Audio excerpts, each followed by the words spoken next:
महाराष्ट्र और झारखंड विधानसभा चुनाव के नतीजे आज थोड़ी ही देर में आने वाले हैं। बता दें कि आज नतीजे सामने आएंगे। अब से थोड़ी ही देर में विधानसभा चुनाव के लिए काउंटिंग शुरू होगी। सुरक्षा के पुख्ता इंतजाम मतगणना केंद्रों पर देखने को मिल रहे हैं। सबकी जुबान पर यही सवाल कि अब की बार किसकी सरकार महाराष्ट्र में और झारखंड के विधानसभा चुनावों में किसके हाथों में सत्ता जाने वाली है। चूंकि सभी राजनीतिक दल अपनी अपनी जीत का दावा कर रहे हैं और मतगणना केंद्रों पर इस बीच सुरक्षा लगातार बढ़ाई जा रही है। सुरक्षा के पुख्ता इंतजाम देखने को मिल रहे हैं। अब से कुछ ही देर का समय, आधे घंटे के बाद वोटिंग शुरू हो जाएगी और वोटिंग के दौरान जिस तरह से मुद्दे यहां पर उठाए गए, वोटिंग के दौरान किन मुद्दों को ध्यान में रखते हुए जनता मतदान करने पहुंची और इस दौरान वोटिंग को लेकर के काउंटिंग शुरू होगी।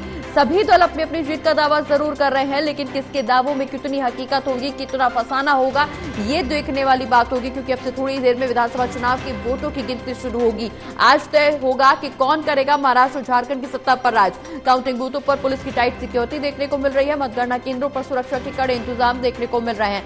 महाराष्ट्र का जिक्र करें तो 288 विधानसभा सीटों पर चुनाव हुए हैं और इसके अलावा उपचुनाव भी कई राज्यों में हुए हैं। उपचुनाव के लिए भी आज ही नतीजे सामने आएंगे। वहीं झारखंड का जिक्र करें तो 81 सीटों पर चुनाव हुए हैं। विधानसभा चुनाव के नतीजे आज सामने आएंगे। झारखंड में 2 चरण में चुनाव हुए, जिसमें हाल ही में चुनाव संपन्न हुए और ऐसे में सभी चुनावों के नतीजे आज सामने आएंगे। चूंकि महाराष्ट्र और झारखंड में विधानसभा चुनाव के नतीजे सामने आएंगे तो ऐसे में महायुति और महाविकास आघाड़ी में कांटे की टक्कर देखने को मिल रही है। जीत के दावे दोनों ही राजनीतिक दल करते हुए नजर आ रहे हैं, लेकिन किसके दावे हकीकत में बदलेंगे, ये एक बड़ा सवाल बना हुआ है।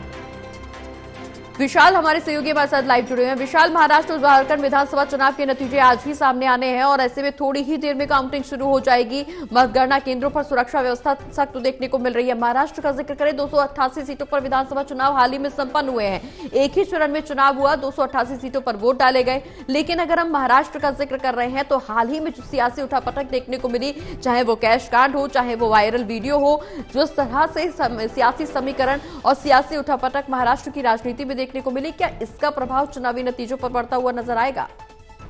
जी बिल्कुल, जिस तरह से काफी सारी चीजें इस चुनाव के दौरान आई है, चुनाव से पहले जनता के सामने आई है, तो जनता कहीं ना कहीं इससे प्रभावित जरूर होती है और एक अपना ओपिनियन जो है कहीं ना कहीं दूसरे नेता या दूसरी पार्टी की ओर शिफ्ट करती है।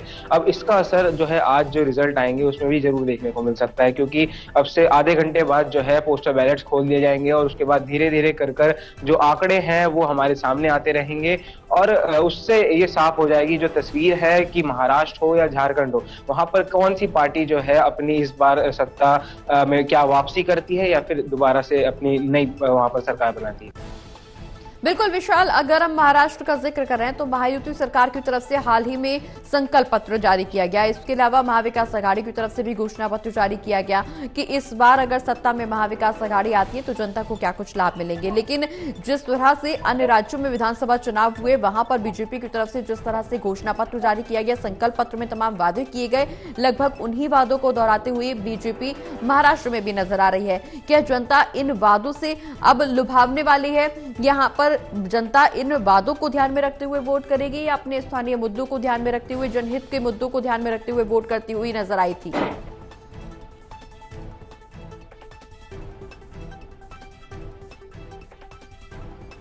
तो विशाल से एक बार फिर से बातचीत करने की कोशिश करेंगे, लेकिन इस बीच अपने दर्शकों को बता दें कि महाराष्ट्र में हाल ही में 288 विधानसभा सीटों पर चुनाव हुए हैं और इन चुनाव के नतीजे भी सामने आएंगे। विशाल हमारे साथ जुड़े हुए हैं। विशाल, जनता से तमाम वादे महाविकास आघाड़ी की तरफ से भी किए गए और महायुति सरकार की तरफ से भी किए गए। महायुति ने और बीजेपी ने हाल ही में घोषणा पत्र भी चुनाव से पहले जारी किया था। तमाम वादे किए गए, महिलाओं को पैसे देने की बात हो, चाहे महिलाओं को सशक्त बनाने का जिक्र हो, ये तमाम वादे घोषणा पत्र में किए गए। इसके अलावा चाहे रोजगार का जिक्र हो, चाहे शिक्षा का जिक्र हो, चाहे स्वास्थ्य सुविधाओं का जिक्र हो या बुजुर्गों को पेंशन देने की बात हो, तमाम वादे यहां पर महाविकास आघाड़ी की तरफ से भी किए गए। हर वर्ग को साधने की कोशिश महाविकास आघाड़ी की तरफ से भी की गई है, महायुति सरकार की तरफ से भी की गई है।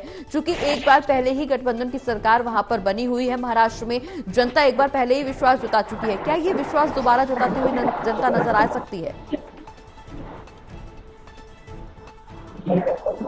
जी प्रगति, आप एक बार अपना सवाल दोहराएं प्लीज। बिल्कुल विशाल, जिस तरह से घोषणा पत्र में तमाम दावे किए गए दोनों ही गठबंधनों की तरफ से, क्या इस बार एक बार फिर से जनता सरकार पर भरोसा जताएगी, गठबंधन की सरकार पर भरोसा जताएगी या बदलाव की ओर देख सकती है?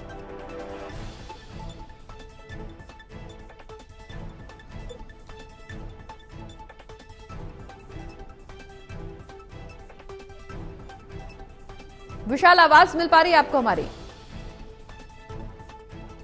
तो विशाल से बातचीत करने की कोशिश करेंगे, लेकिन इस बीच अपने दर्शकों को बता दें कि महाराष्ट्र और झारखंड में विधानसभा चुनाव के नतीजे आज सामने आने हैं। आधे घंटे में वोटिंग मतगणना शुरू होगी, वोटों की गिनती शुरू की जाएगी और ऐसे में लोगों में उतना ही उत्साह जितना राजनीतिक दलों में, क्योंकि राजनीतिक दलों की तरफ से जीत के दावे जरूर किए जा रहे हैं, लेकिन जनता किसके दावों पर मोहर लगाएगी ये सवाल बना हुआ है। अब की बार किसकी सरकार महाराष्ट्र में बनेगी, ये सबकी जुबान पर एक ही सवाल नजर आ रहा है। चूंकि झारखंड का जिक्र करें तो 2 चरणों में चुनाव हुए, हाल ही में 38 विधानसभा सीटों पर चुनाव संपन्न हुए। उससे पहले पहले चरण में चुनाव हुए जहां 43 सीटों पर वोट संपन्न हुआ है और ऐसे में सभी राजनीतिक दल झारखंड में भी अपनी अपनी जीत का दावा कर रहे हैं। चूंकि अगर हम स्टार प्रचारकों का जिक्र करें तो बीजेपी की तरफ से प्रधानमंत्री नरेंद्र मोदी झारखंड और महाराष्ट्र के कई बार दौरे पर रह चुके हैं। इसके अलावा गृह मंत्री अमित शाह, बीजेपी प्रदेश अध्यक्ष जेपी नड्डा, इसके अलावा रक्षा मंत्री राजनाथ सिंह, चाहे स्टार प्रचारकों की सूची में हाल ही में शामिल हुए हरियाणा के मुख्यमंत्री नायब सिंह सैनी या उत्तर प्रदेश के मुख्यमंत्री जिनका लोहा पूरी दुनिया में देखने को मिल रहा है। न सिर्फ भारत में बल्कि देश विदेशों में भी योगी आदित्यनाथ के कार्यों की सराहना की गई। तो ऐसे में वो भी एक बड़े स्टार प्रचारकों के तौर पर देखने को मिलते हैं। जिस तरह से उन्होंने महाराष्ट्र में जाकर के, झारखंड में जाकर चुनावी सभा को साधने की कोशिश की तो जनता पर पैठ बनाने की कोशिश बीजेपी की तरफ से पूरी देखने को मिली। लेकिन जिस तरह से जनता, अगर हम आज के वोटर्स का जिक्र करें तो वोटर्स पूरी तौर पर साइलेंट है। जिस तरह से लोकसभा चुनाव में अगर हम वोटर्स का जिक्र कर रहे थे वहां पर पूरी तरह से वोटर्स साइलेंट वोटर्स के तौर पर उभरे। वहीं हाल ही में कुछ राज्यों में विधानसभा चुनाव संपन्न हुए, वहां पर भी वोटर्स की भूमिका साइलेंट ही नजर आई। जो चुनावी नतीजे सामने आए सबको चौंकाने वाले थे। तो यही कयास लगाए जा रहे हैं कि क्या महाराष्ट्र और झारखंड में भी यही स्थिति, यही मनोस्थिति के तहत वोटिंग हुई है, यहां पर साइलेंट वोटर्स के तौर पर जनता उभर करके नजर आएगी या फिर इस बार कुछ अलग ही देखने को मिलेगा। हालांकि क्या कुछ अलग देखने को मिलेगा ये जब चुनावी नतीजे सामने आएंगे तब समझ में आएगा। लेकिन अब से कुछ ही देर में जब वोटिंग शुरू होगी तो रुझान सामने आएंगे। रुझान जब नतीजों में बदलेंगे तब कहीं ना कहीं तस्वीर साफ होती हुई नजर आएगी। लेकिन अभी सबके मन में यही सवाल नजर आ रहा है कि किसकी सरकार बनेगी।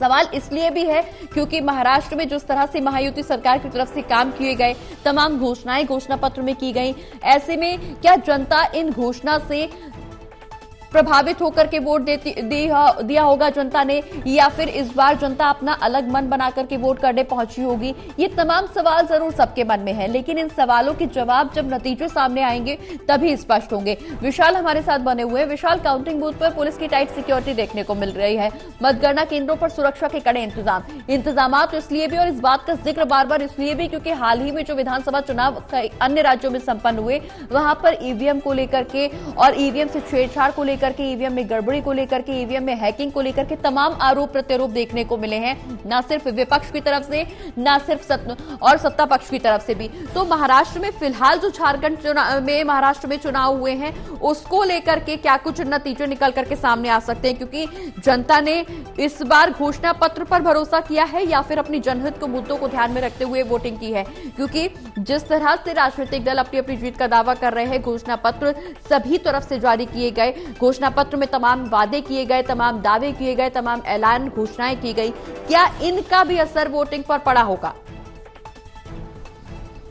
पत्र सभी पार्टी की तरफ से जारी हुए हैं और लगभग कहीं ना कहीं सेम सी चीजें, सेम से वादे यहाँ पर किए गए थे सभी पार्टी की तरफ से। लेकिन इस बार जनता जो है कहीं ना कहीं अपना ओपिनियन, अपने जो राय है, अपने जो उनके गली मोहल्ले में जिस तरह से काम हुए हैं, जो उनके विधानसभा क्षेत्र में जो काम हुए हैं, उसके मद्देनजर वो इस बात को ध्यान रख के वोट दिया है जनता ने और इसी के नतीजे आज देखने को मिलेंगे। और आज जो है सिक्योरिटी भी काफी जो है वहाँ पर टाइट कर दी गई है।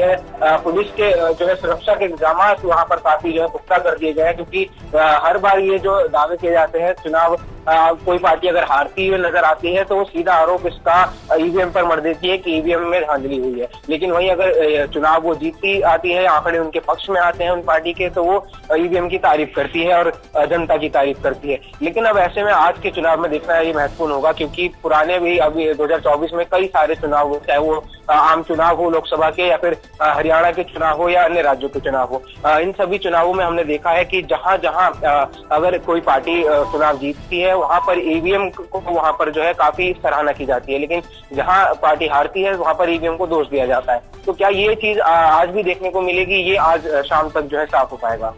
बिल्कुल विशाल, इसके महाराष्ट्र और झारखंड के अलावा वायनाड में भी चुनाव हुए, जहां से प्रियंका गांधी चुनावी मैदान में। हाल ही में चुनाव संपन्न हुए, वहां से राहुल गांधी की जीत हुई। राहुल गांधी ने रायबरेली का चुनाव किया और रायबरेली के साथ आगे बढ़ते हुए नजर आएंगे और वायनाड सीट को छोड़ दिया। वायनाड सीट पर प्रियंका गांधी चुनावी मैदान में, वहां पर भी चुनाव हुए हैं, जनता ने वोट डाले हैं। वहां पर क्या कुछ समीकरण बैठते हुए नजर आ सकते हैं?